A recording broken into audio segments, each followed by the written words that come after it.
Bueno, ya Hola, tenemos con nosotros justamente al doctor Héctor Vanegas, justamente de la defensa de Eduardo Franco Lor, del ex consejero de Participación Ciudadana, pues, y uno de los procesados en este caso al que la Fiscalía ha denominado ligados. Doctor, bienvenido, gracias por estar con nosotros en Himno Nacional. Le saluda Tere Menéndez y está conmigo también Noris Arroyave. Buenas tardes, Tere y Noris. Muchas gracias por la invitación. hola Héctor, buenos días. Gracias por acompañarnos y dar este espacio para un poco entender desde la mirada y la voz del defendido, del acusado y también que necesita ser su voz escuchada. ¿Qué ha pasado? Primero, yo tengo una duda, Tere, y me voy a saltar un poco el orden, pero como mediáticamente se ha hablado mucho de que el doctor Eduardo Franco Lor se fue, vino, intentó, regresó, luego cuando le dijeron preséntate en la audiencia, resulta que terminó en la cama de un hospital y muchos hablan de show, de trama. ¿Qué es lo que pasó ahí como para entender un poco el contexto? Bueno, ¿qué es lo que pasó? El doctor Eduardo Franco Lor tenía un viaje programado con mucha antelación, ya voy a explicar las fechas para estar claros, con mucha antelación al inicio o a la solicitud de inicio de este proceso hacia los Estados Unidos. Es importante que la ciudadanía conozca que en los Estados Unidos reside y estudia la hija del doctor Franco Lor y en fecha 12 de marzo del año 2025 emprende un vuelo a los Estados Unidos. ¿Por qué es importante la fecha? Porque ustedes deben recordar que en el mes de enero, el caso que hoy Fiscalía ha denominado ligados inicia por un tipo penal distinto, no por asociación ilícita. Es recién el 11 de marzo del año 2025 que Fiscalía notifica al doctor Franco Lor y a los demás investigados en ese momento que desde ahora la investigación va a ser por el tipo penal de asociación ilícita. Es decir, se cambió el tipo penal dentro de la investigación. El 12 de marzo, el doctor Franco Lor sale del país con rumbo a los Estados Unidos, parte por la mañana y en esta misma fecha, 12 de marzo, posterior a que el doctor Franco Lor ya estaba viajando, se encontraba en su vuelo, Fiscalía requiere al juez la audiencia de formulación de cargos. Es decir, el doctor Franco Lor se entera que le van a formular cargos en su tránsito entre Colombia y los Estados Unidos. Posterior a aquello, ingresa a los Estados Unidos de manera legal porque tiene una visa vigente, no ha sido revocada, y es en los Estados Unidos donde le indican que por una alerta que ha generado la Fiscalía General del Estado en Ecuador, por la investigación que, insisto, el día anterior le fue notificada por asociación ilícita, el mismo no puede ingresar al país. Esto sumado a las nuevas leyes migratorias del presidente Trump, hicieron que el doctor Franco Lor tuviese que retornar al Ecuador. En ese momento es que fue abordado por los periodistas y se dieron las imágenes que lamentablemente todo el mundo ha malinterpretado y que son públicas y notorias. Ahora, una vez en el país, doctor Vanegas, él tuvo estos problemas en su salud, ¿no? Entiendo, presión alta y por eso es que termina hospitalizado. Sí, bueno, el doctor Eduardo Franco Lor es una persona de 70 años de edad, con múltiples patologías preexistentes, entre esas problemas cardíacos. Al momento de llegar y ser abordado de manera abrupta por medios de comunicación y por una horda ciudadana que le empezó a gritar absolutamente toda clase de epítetos descontextualizados, el doctor Franco Lor tuvo una alteración en su cuadro clínico y de salud. Paralelamente a esto, y en esos mismos minutos, la Fiscalía General del Estado emitió su orden de detención con el fin de realizar diligencias investigativas. Claro, se lo puso en conocimiento, la autoridad se lo puso en su conocimiento y le ordenaron o le manifestaron que había una orden de fiscalía de que tenía que viajar a Quito. En ese momento, al momento en que usted es detenido, eso dice la Constitución y la ley, le realizaron una valoración clínica, una valoración médica, donde se advirtió por parte de los médicos que hicieron esta valoración en el aeropuerto que su presión cardíaca estaba por encima del estándar y que por lo tanto tenía la presión muy alta y le resultaba imposible subir a la ciudad de Quito teniendo en consideración la altura de esta ciudad. Y por lo tanto se recomendaba, hasta que se estabilice su situación de salud, esperar ese traslado. Pasaron aproximadamente 6 horas en el dispensario clínico del aeropuerto hasta que finalmente tuvo que ser trasladado en una ambulancia hasta un hospital público de la ciudad de Guayaquil, donde los propios médicos del Ministerio de Salud Pública dispusieron su internamiento y le prohibieron, por diagnóstico médico y clínico, trasladarse a la ciudad de Quito. Eso motivó a que un agente fiscal llegase desde la capital hasta Guayaquil para tratar de hacer la diligencia. Producto del cuadro clínico, esta diligencia tampoco se pudo llevar a cabo, no se pudo realizar. Entiendo. Un poco coméntenos el tema este del cambio de figura que se hace al proceso, ¿no? A la investigación, porque primero, y nace incluso, entendemos, de una denuncia de Roberto Romero, el actual superintendente de bancos, por usurpación de funciones. Y después, ¿por qué se cambia la figura a asociación ilícita, doctor? Fácil, porque ese es el comodín que tiene Fiscalía siempre que no tiene elementos suficientes para imputar una conducta delictiva. En efecto, la investigación inicia por usurpación de funciones. Cualquiera que conozca derecho penal sabe que eso era profundamente absurdo, porque el doctor Franco Lor, si bien es cierto estuvo 2 semanas en el cargo, era consejero de Participación Ciudadana y Control Social. Y dentro de las funciones constitucionales y legales de un consejero está nombrar autoridades de control, está nombrar el superintendente de bancos. Eso forma parte de las funciones que le ha señalado la ley de la Constitución. Por ende, no puede haber usurpación de funciones. Es una anomalía absurda de denuncia. Entonces, Fiscalía en un punto de la investigación debió darse cuenta que eso no tenía ningún sentido y utilizó, como decimos coloquialmente, la vieja confiable, justificar una presunta asociación ilícita. Claro, Fiscalía ha presentado para elementos de esta justificación los chats obtenidos del allanamiento, cuestionado allanamiento que se hizo al ex consejero Augusto Verduga, donde hay múltiples conversaciones, pero en ninguna participa en algo fuera de la esfera de su cargo el doctor Eduardo Franco Lor. Literalmente, Justamente, sí. Justamente eso iba a preguntarle, doctor.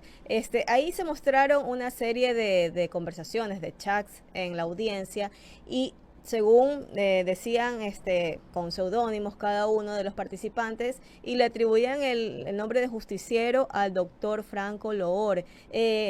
¿Eso sucedió? ¿Él era parte de estos chats? ¿O cómo surgieron estos chats? Entendemos, sacaron de los teléfonos celulares del ex consejero Augusto Verduga, pero figura el doctor como el supuesto justiciero allí. Bueno, Fiscalía aduce, presume, infiere que el doctor Franco Lor tiene el seudónimo en esta aplicación, que usted para instalarla tiene que ingresar con un seudónimo de justiciero. No lo ha aprobado materialmente, pero supongamos y démosle el beneficio de la duda a Fiscalía. Supongamos que en efecto ese era el seudónimo que utilizaba el doctor Franco Lor en esta aplicación. Analicemos las conversaciones, entonces, del seudónimo justiciero dentro de la aplicación Wire. ¿Qué conversación tiene un tono o una modalidad de carácter delictiva? Absolutamente ninguna de las conversaciones en las que el doctor Eduardo Franco Lor participa. De hecho, las conversaciones en que se hace referencia a él, lo que se dice es que el doctor Franco Lor, en cuanto a las recusaciones, no las quería firmar. Lo que se dice es que el doctor Franco Lor emite un mensaje en el que dice que producto de su prestigio como jurista y catedrático universitario por más de 50 años, no puede firmar algo que jurídicamente para él no corresponda y es lo único que presentó Fiscalía. Primero, tampoco sobre lo que se está hablando es delito, porque usted dentro de un proceso en el que es investigado, procesado, imputado, etcétera, etcétera, puede utilizar todas las estrategias legales que la ley contemple para su beneficio. Se habla de una recusación, en este caso una recusación a los jueces del TCE, que iban a fallar en contra de los consejeros. Claro, un TCE cooptado por el Poder Ejecutivo, eso nadie lo dice y eso es público y notorio. Y tenemos conversaciones de estos consejeros en el grupo de los mismos hablando de estrategias jurídicas. ¿Para qué? Para que se falle en derecho. Y dentro de esas estrategias jurídicas se habla de una recusación. Primero, recusar a un juez dentro de un proceso no es delito. Es algo que está dentro del ámbito de riesgo permitido señalado en la norma y en la ley. Pero aún así, eso que Fiscalía ha tratado de dar un carácter delictivo al doctor Franco Lor no le pareció jurídicamente procedente y decidió no firmarlo. Entonces, realmente estamos otra vez llegando al colmo del absurdo, ¿no es cierto? Porque tenemos que defendernos no por los delitos que cometemos, sino por las cuestiones que no son delito, que Fiscalía interpreta como si fuese el legislador o la ley, que son delito y que por lo tanto generan el inicio de esta clase de procesos penales sin mayor fundamento. Pero el doctor Franco Lor sí participó en algún chat con ese seudónimo, justiciero. Mire, insisto, le doy el beneficio de la duda a Fiscalía. Fiscalía es la que debe hacer ese trabajo. Si es que en verdad será el seudónimo, por lo menos que investiguen. Yo no tengo por qué adelantarles el trabajo y la función. Es decir, al doctor Franco Lor y a mi defensa no nos corresponde probar que Franco es inocente, porque lo es. Eso dice la Constitución. Si hay algún elemento de convicción que representa una conducta delictiva que no existe, debe acreditarlo Fiscalía. Debe tener la responsabilidad y la transparencia de hacer bien su trabajo. Es lo mínimo que podemos exigir como ciudadanos y como profesionales. ¿Hasta cuándo vamos a tolerar que literalmente Fiscalía presente cualquier caso absurdo y los jueces le den el beneplácito? Yo creo que es hora de que se entienda cuál es el estratagema, cuál es el esquema del proceso y mínimamente se respete. Abogado Vanegas, entonces, si no hay como tantos elementos de convicción y están en este momento, en este proceso de entender y suponer, porque Fiscalía lo que está haciendo, a partir de lo que he escuchado en este momento que nos ha explicado, es como suposiciones y asumir ciertas cosas que tiene que irlas probando. ¿Cuál fue el fundamento como para que se envíe a migración esta alerta en torno al tema del doctor Eduardo Franco Loor, para, para hacer toda la perorata de no, tiene que ir a Quito, o sea, toda esta como argucia legal que claro, el ciudadano desde afuera dice, chuta, tienen algo fuerte para que se llegue a estas instancias? Cualquier cristiano dice, les encontraron algo de verdad. Pero en teoría, en función de lo que nos está presentando en ese momento usted, no tienen más que suposiciones. Fundamento legal ninguno. Esto solamente es una muestra más de la arbitrariedad con la que actúa Fiscalía. Yo no la he visto con la misma premura actuando en contra del prófugo Luque Lecaro o en contra del señor Hermida, asesino de Lisbeth Vaquerizo, cuyo caso quedó en la impunidad. Es decir, cuando literalmente es un caso político de conmoción que le interesa a Fiscalía, se activa toda la institución. Cuando es un caso que le interesa a la justicia y a la sociedad, el interés de Fiscalía está por otro lado. En ese momento y en esos contextos no les importa y no les interesa. Eso es lo único que nos queda claro. Es decir, usted me pregunta por un fundamento legal no había ninguno. Fiscalía alegó en la audiencia de formulación de cargos en contra del doctor Franco que el mismo se trató de fugar y por lo tanto requirió, a pesar de sus patologías médicas y de su avanzada edad, que se le imponga la medida privativa de libertad de prisión domiciliaria.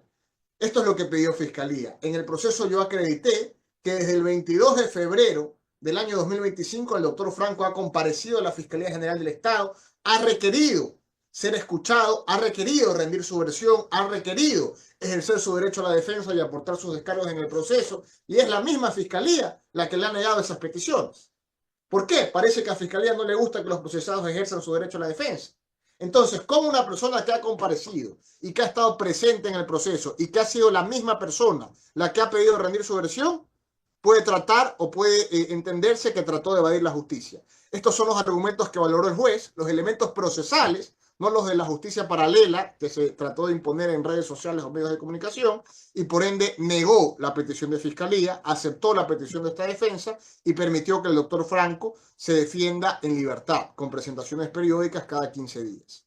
El estatus del doctor Franco en este momento entonces es, no tiene arresto domiciliario, está en libertad, tiene presentaciones periódicas y de aquí, según el debido proceso, ¿qué es lo que puede pasar? Bueno, corresponden 30 días de instrucción fiscal. El doctor Franco podrá presentar sus descargos y ejercer su derecho constitucional a la defensa.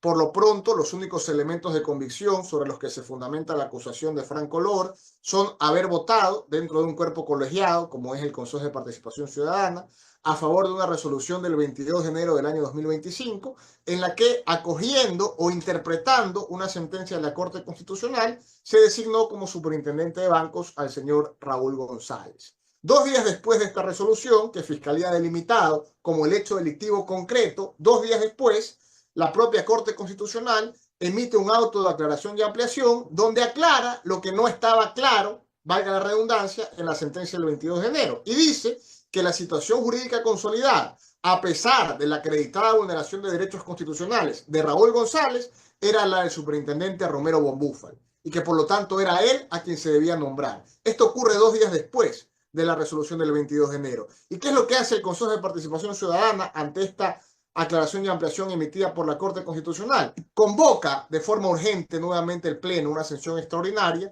El doctor Franco participa de la moción que requiere dejar sin efecto la resolución del 22 de febrero y en efecto esto es lo que hacen. Y Franco Loor vota a favor. Es decir, si el génesis de la conducta delictiva es la resolución del 22 de enero, Los mismos consejeros en la sesión del 27 de febrero la dejaron sin efecto.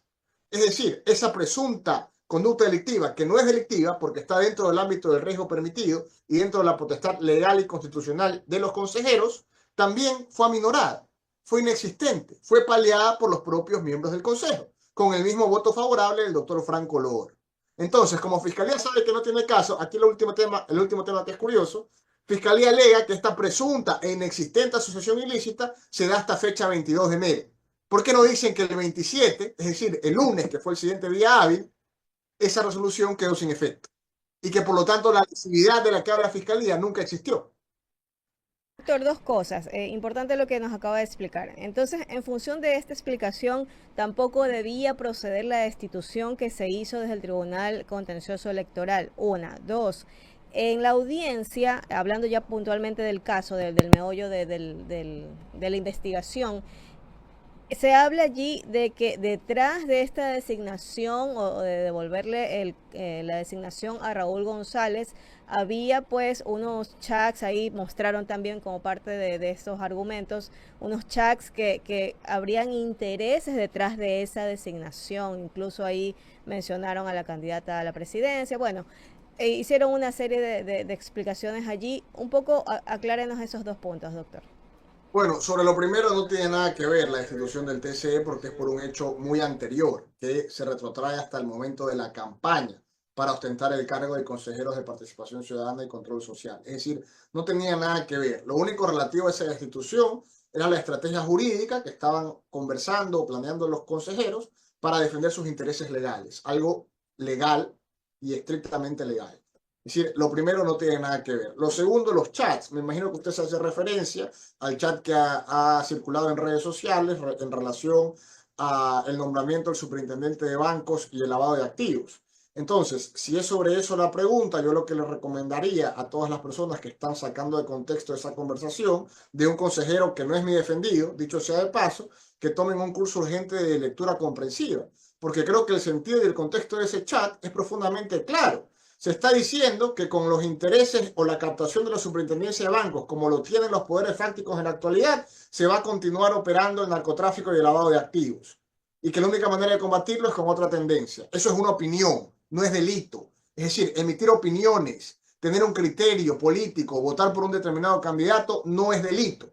Pero tampoco se puede entonces ante una alegación de esta naturaleza, tratar de descontextualizar las conversaciones y dar a entender que se está planificando algo delictivo o que se está tratando de legitimar un delito grave como el lavado de activos, que es lo contrario a lo que dicen las conversaciones. E insisto, en estas conversaciones no participa Franco Loor. Doctor Vanegas, un poco más allá del caso particular del doctor Eduardo Franco Loor, quiero aprovechar que está aquí para preguntarle algo que me tiene ahí como medio haciendo ruido, y es esta como constante ahora que se ha utilizado dentro del sistema de justicia de explotar los teléfonos y que es válido. Y usar el recurso de los chats para ejercer como un modo de justicia paralela mediática, ¿no? Posicionar discursos y luego eso hace que exista ya en el sistema judicial toda una narrativa instaurada, una presión y ya la gente ha sacado sus propias conclusiones. Entonces, más bien es un tema como de derecho, entendiendo que usted también es profesor, enseña este tipo de cosas. El tema de la explotación de los teléfonos y el recurso de los chats, como ha venido siendo utilizado en el Ecuador, ¿hasta qué punto, más allá de legal, es legítimo? ¿Y cómo la ciudadanía puede un poco ya diferenciar este tipo de recursos cuando ya se vuelven manoseados? No digo que sea este el caso o no, pero es como una curiosidad que tengo. Sí, bueno, es una excelente pregunta y yo creo que es propio de la sociedad moderna. El derecho avanza, el derecho a la intimidad se amplifica cada vez más y al final del día lo que tenemos que tener en consideración es la validez de la forma legal mediante la cual se obtienen estos chats. No hay jurisprudencia que nos pueda delimitar cuál es el alcance de la vulneración a ese derecho a la intimidad. Si bien es cierto, hay doctrinas que son equiparables o que podríamos utilizar. Usted, cuando investiga una conducta delictiva, tiene que buscar lo ateniente a esa conducta delictiva. Pero usted en un celular también puede tener conversaciones personales que están dentro de su esfera de intimidad personal y no tienen nada que ver una cosa con la otra. Entonces es muy importante saber diferenciar. Y luego yo creo que contextualizar. No se puede entender que cualquiera de estas conductas es per se delictiva. Pero por ejemplo, en este caso en particular, retienen los dos teléfonos del consejero Verduga y a partir de este teléfono se arma un caso, prácticamente. Es lo que está sucediendo.